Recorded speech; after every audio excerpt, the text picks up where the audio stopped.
नमस्कार दर्शकों। हिंदी साहित्य का स्तंभ जिसे कहते हैं कि एक वो स्तंभ जिनके बिना शायद हिंदी साहित्य अधूरा रहता। अब ये तो मैं नहीं कहता हूँ, ये जितने भी हमारे हिंदी साहित्य के मूर्धन्य व्यक्ति हैं वो कहते हैं। हिंदी साहित्य के कवि जो 20 मई को 125वें जन्मदिन में रहेंगे, उनको आज हम श्रद्धा सुमन अर्पित कर रहे हैं उन्हीं की रचनाओं के द्वारा। तो आज का हमारा कार्यक्रम 125 वर्ष सुमित्रा नंदन पंत को श्रद्धा सुमन। और ये हमारा सौभाग्य है कि आज हमारी स्टूडियो में दो विशेष व्यक्ति उपस्थित हैं। श्री सत्यप्रकाश दुबे, आप राजभाषा अधिकारी हैं, एक संस्था में आप कार्यरत हैं। 30 वर्षों को आपको अनुभव है ट्रांसलेशन का। आपने कई अनुवादिक पुस्तकें भी आपके नाम से प्रकाशित हैं। तो आपका स्वागत है हमारे स्टूडियो में। धन्यवाद। और हम स्वागत करेंगे श्री आदित्य त्रिपाठी जी का। आप मूलतः हास्य और व्यंग के कवि हैं और आपने भारतवर्ष के कई मंचों पर हास्य से आपने गुदगुदाया और व्यंग से सोचने को मजबूर किया।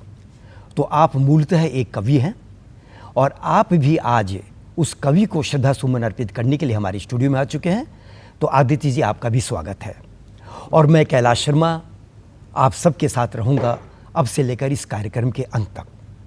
तो सबसे पहले आदित्य जी, मैं आपसे पूछूंगा, सुमित्रा नंदन पंत, इनका जीवन परिचय अगर आप हमारे दर्शकों को थोड़ा बता दें तो शायद दर्शक हमारे समझे कि हम किस विषय में बातें कर रहे हैं। बिल्कुल सर, ये ऐसा एक नाम है जिनको सुन के ही और उनसे बोलने से पहले उनकी कुछ पंक्तियाँ याद आ जाती हैं कि सुख में बिल्कुल न ठहरे, लाख बैठाए उस पे पहरे, दुख में बिल्कुल रुक जाए, कैसी उल्टी रीत, समय तू जल्दी जल्दी बीत। वाह, समय तू जल्दी बहुत बीत। खूब, बहुत सुंदर पंक्ति आपने सुनाई।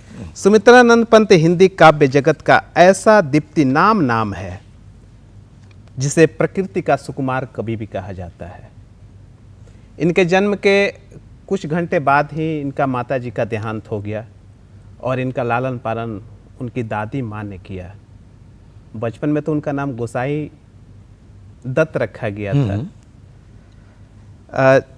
उनका जन्म 20 मई सन 1900 में उत्तराखंड के गौसानी नामक गांव में हुआ था और 28 दिसंबर 1977 को इस नश्वर संसार को स्थूल शरीर से त्याग कर परम धाम को वो चले गए। खैर, वो नश्वर संसार को तो त्याग गए हैं, लेकिन आज भी हमारी हिंदी साहित्य में वो अमर बनकर बैठे हुए बिल्कुल हैं। आज भी सबसे बड़ी बात क्या है कि आज ये जो साहित्यकार हमारे बीच में हुए हैं जिन्होंने किसी भी साहित्य को समृद्ध किया, मैं सिर्फ एक हिंदी की बात नहीं कर रहा हूँ, लेकिन चूंकि आज हम लोग हिंदी के विषय में बातें कर रहे हैं तो इन्होंने समृद्ध किया है। आज 48 साल बाद क्यों, जब तक ये संसार रहेगा और ये भाषा रहेगी, हमेशा उनके योगदान को नकारा तो जा नहीं सकता है और हमेशा ही वो हमारे बीच में रहेंगे। बिल्कुल। तो सत्यप्रकाश जी, मैं आपसे पूछना चाहूँगा कि सुमित्रा नंदन पंत जी क्या भाषा और शैली के बारे में आप क्या बताना चाहते हैं? उनकी कैसी भाषा थी और शैली क्या थी? सुमित्रानंदन पंत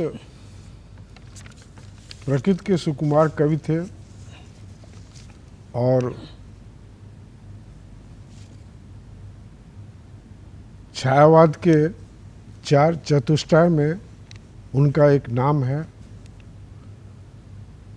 उन्होंने छायावाद, प्रगतिवाद और फिर अरविंद के संपर्क में आने के बाद उन्होंने मानवतावाद, नव मानवतावाद पर भी बहुत रचनाएं की।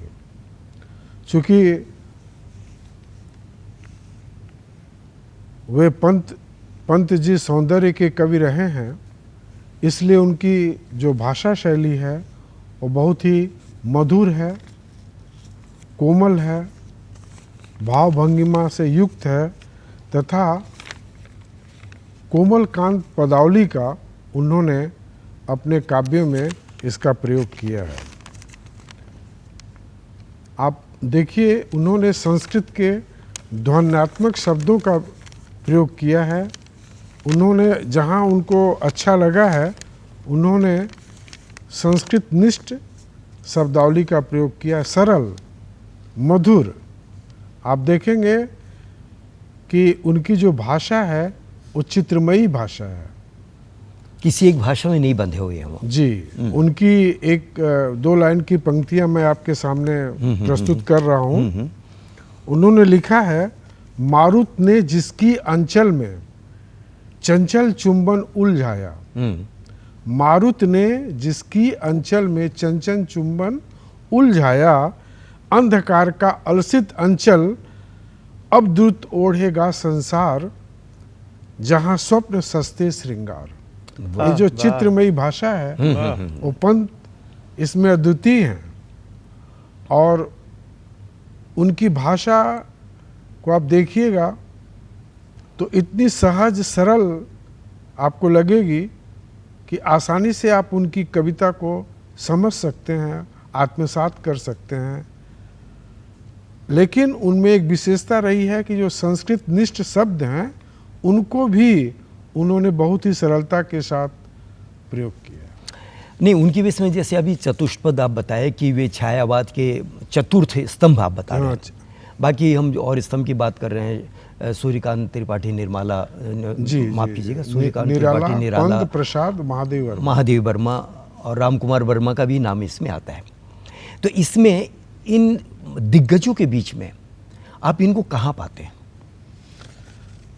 आपका ये बहुत सटीक प्रश्न है। प्रसाद अपने आप में कामायनी के रचनाकार रहे हैं। आप महादेव वर्मा को देखिए तो उनको हम लोग वो अलग ही स्तंभ आधुनिक है, युग की मीरा कहते हैं। हाँ, अलग ही स्तंभ है उनके विषय में। हाँ, निराला जी को 20वीं शताब्दी का सबसे बड़ा हिंदी कवि माना जाता है। इनके बीच में पंत ने अपनी एक अलग जगह बनाई। प्रारंभिक दौर में उन्होंने छायावाद को अपनाया। वीणा, पल्लव, ग्रंथ, गुंजन उनकी छायावादी रचनाएं रही। लेकिन एक समय ऐसा हुआ 1936 के आसपास कि उनका छायावाद से मोह भंग हो गया और उन्होंने प्रगतवाद को अपनाया। उन्होंने एक प्रगतवादी कविता है रूपाब, उसका उन्होंने संपादन भी किया। और आप देखिए युगांत, युगवाणी, ग्राम्या, उनकी जो है वो प्रगतिवादी रचनाएं रही हैं। उसके बाद अरविंद दर्शन के प्रभाव में उन्होंने एक मानव को एक नया उत्कर्ष दिया और उनकी जो कविताएं हैं अरविंद दर्शन से शेष समय में काफ़ी प्रभावित रही हैं।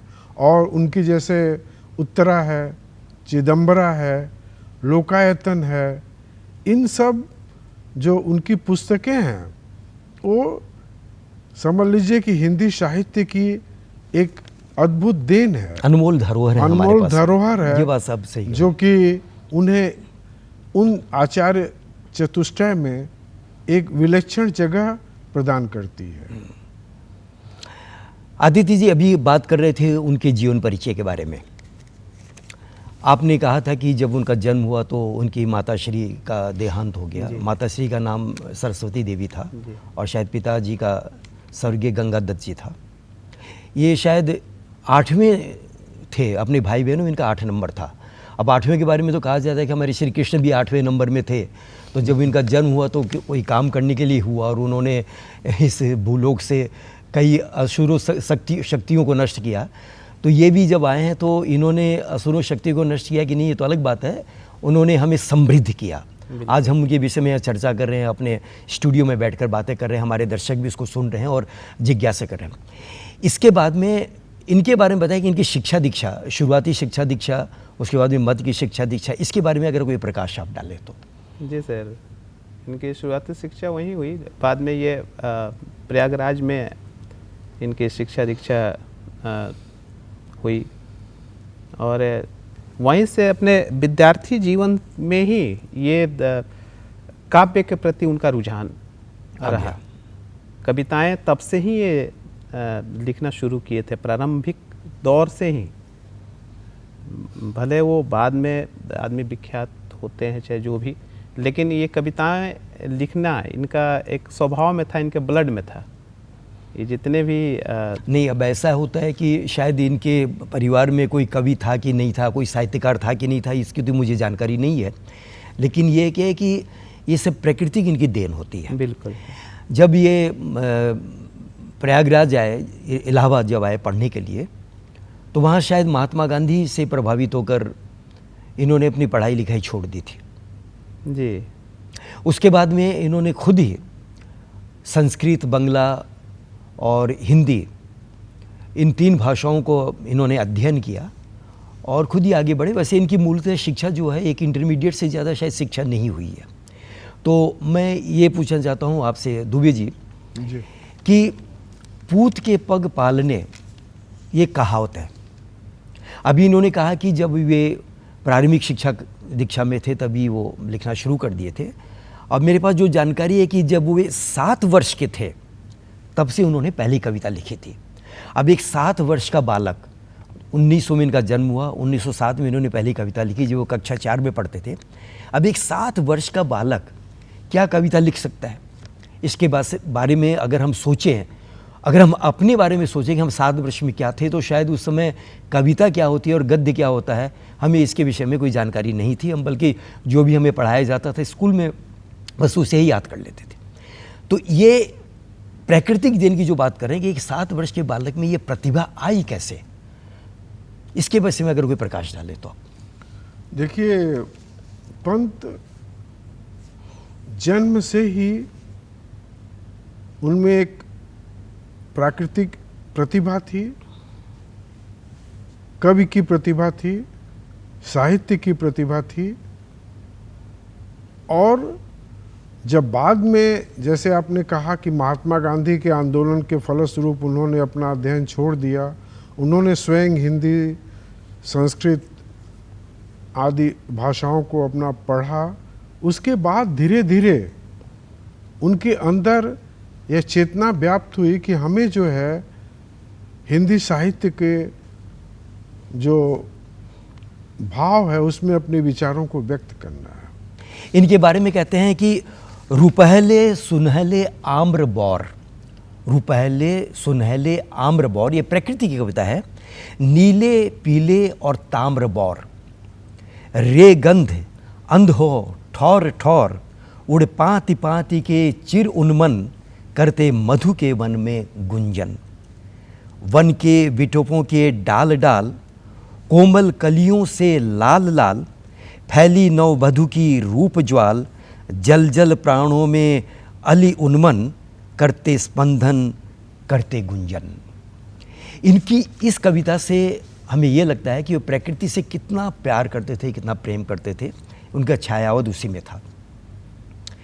इसके बाद में जब आप कहते हैं कि छायावाद से फिर वे बदल कर चले आए प्रगतिवाद में, और उसके बाद में चले आए वे भक्तिवाद में। मैं ये इस विषय को थोड़ा सा रोक रहा हूँ आदित्य जी, अगर कोई उनकी कविता आपके दिल को अगर छुई है तो आप उसका उल्लेख कर सकते हैं। बिल्कुल सर।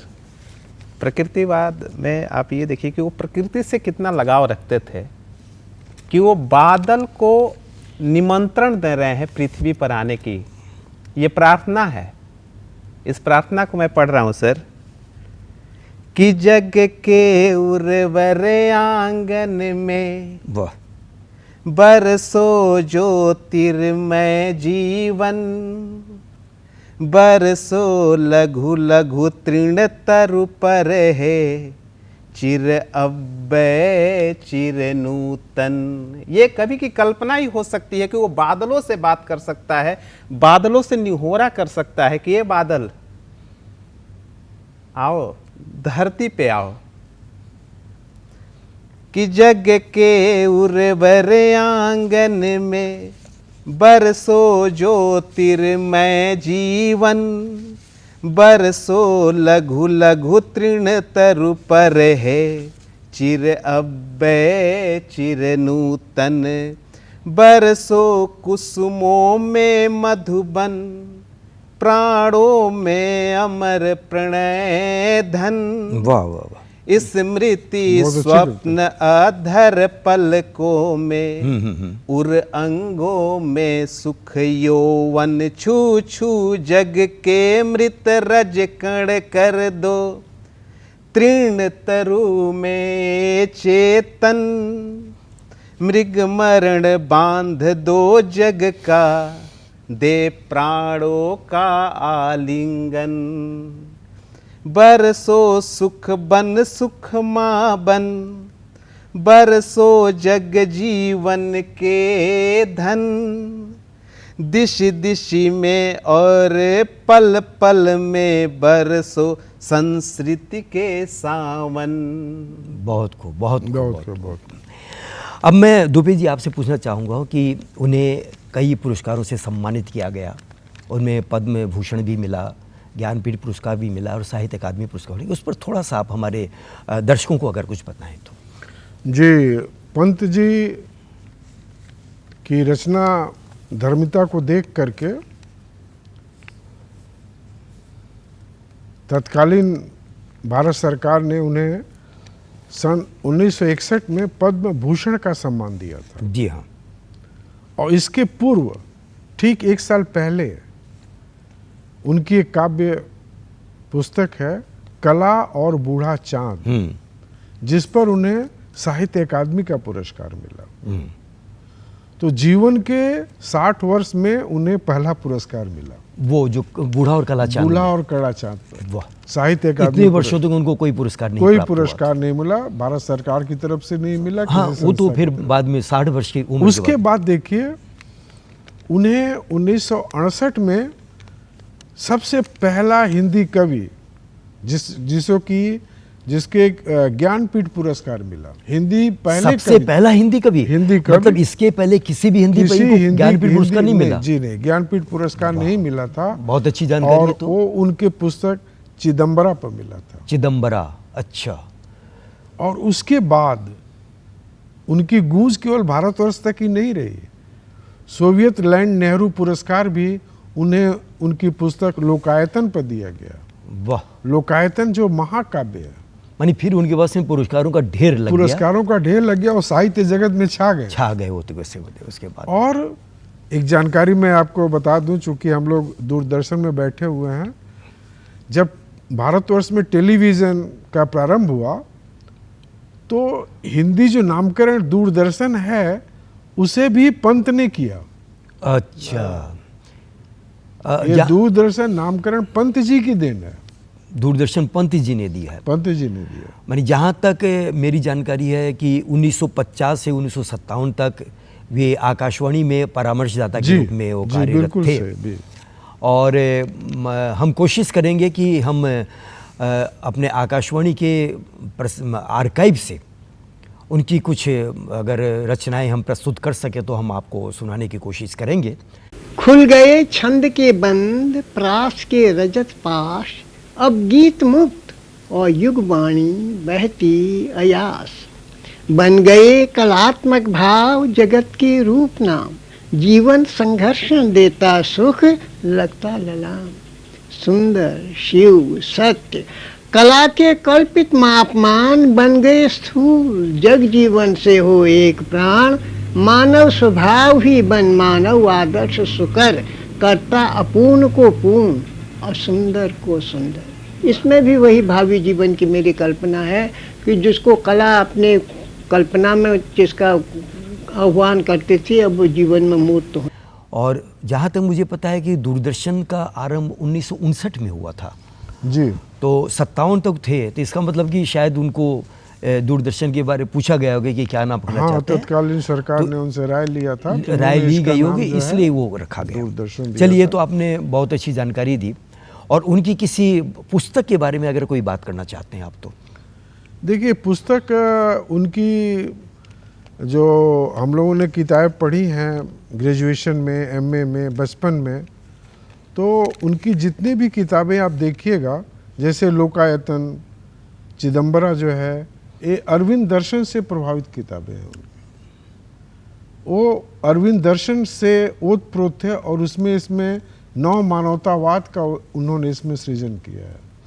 एक नव उत्कर्ष, मानव के अंदर एक नव उत्कर्ष की भावना को जागृत किया है। इसमें जागृत किया। उनकी एक क्या नाम है, गीत विहग कविता है, उत्तरा से ली गई है, जो उन्होंने नव मानवतावाद के संबंध में लिखा है। उनकी 4 पंक्तियां मैं सुनाना चाहूंगा। जरूर जरूर। मैं गीत विहग निज मर्त्य नीड़ से उड़कर, मैं गीत विहग निज मर्त्य नीड़ से उड़कर चेतना गगन में मन के पर फैलाता। वाह वाह। चेतना गगन में मन के पर फैलाता, मैं अपने अंतर का प्रकाश बरसाकर जीवन के तम को स्वर्णिम कर नहलाता। वाह, बहुत खूब बहुत खूब। ये जो उनकी कविता है परिवर्तन, हमने क्लास 12वीं में पढ़ी थी और उस समय इतनी प्रभावित मैं इस कविता से हुआ था। और एक कविता है उनकी आ धरती कितना देती है, आप लोगों ने भी पढ़ा होगा। उसकी अंतिम जो 6 लाइनें हैं मैं सुनाना चाहूंगा। और उसमें उन्होंने एक मानवता का संदेश दिया है। अच्छा। उन्होंने लिखा है, रत्न प्रश्विनी है वसुधा अब समझ सका हूं। रत्न प्रश्विनी है वसुधा अब समझ सका हूं। इसमें सच्ची समता के दाने बोने हैं। वाह। इसमें जन की क्षमता के दाने बोने हैं। वाह, बहुत खूब। इसमें मानव ममता के दाने बोने हैं। वाह, क्या बात। जिससे उगल सके फिर धूल सिनाली फसने, मानवता के जीवन श्रम से हंसे दिशाएं, हम जैसा बोएंगे वैसा ही पाएंगे। वाह। मेरे बाल मन पर एक कविता जो है, अंतिम जो पंक्तियां हैं काफी प्रभावित की थी उस समय उनकी। जिस समय आपने इसको, हाँ, मैंने उस समय मैं 10 में पढ़ता था, धरती कितना देती है, ये उनकी कविता थी। और बाद में परिवर्तन, उसके बाद तो बहुत सी कविताएं हैं, नौका बिहार है उनकी, जो मुझे ग्रेजुएशन में पढ़ने को मिला। ये सब कविताएं जो हैं एक अमिट छाप छोड़ देती हैं किसी पाठक के मन पर। ये जैसे इनके बारे में एक कहा है कि जब ये स्कूली शिक्षा के बाद में यहाँ पर गया, जब यहाँ पर पढ़ने के लिए आए इलाहाबाद में, वहाँ इन्होंने अपना नाम बदल दिया था। गोसाई दत्त से इन्होंने नाम रखा, गोसाई दत्त से इन्होंने अपना नाम रखा सुमित्रानंद पंत। गोसाई दत्त इसलिए नहीं रखा कि गोस्वामी तुलसीदास जी जो हैं उनका नाम भी गोसाई था, इसलिए वो कष्ट पाए थे। उसके बाद में इन्होंने नाम बदलकर 1921 में इन्होंने पढ़ाई छोड़कर महात्मा गांधी के आंदोलन में शरीक हो गए। और उसके बाद में शायद इनके पिताजी गरीबी से जूझते रहे और उन्होंने खेती बाड़ी सब बेच दिया कर्ज चुकाने में, तो ये प्रगतिवाद में चले गए। अब इनके बारे में एक उनकी कई किताबें हैं, जैसे हैं पल्लव है, युगांत है, ग्राम्य है, चिदम्बरा है, कला और बूढ़ा चांद, इसके बारे में बताए। और पद्म विभूषण से 1961 में सम्मानित किया है।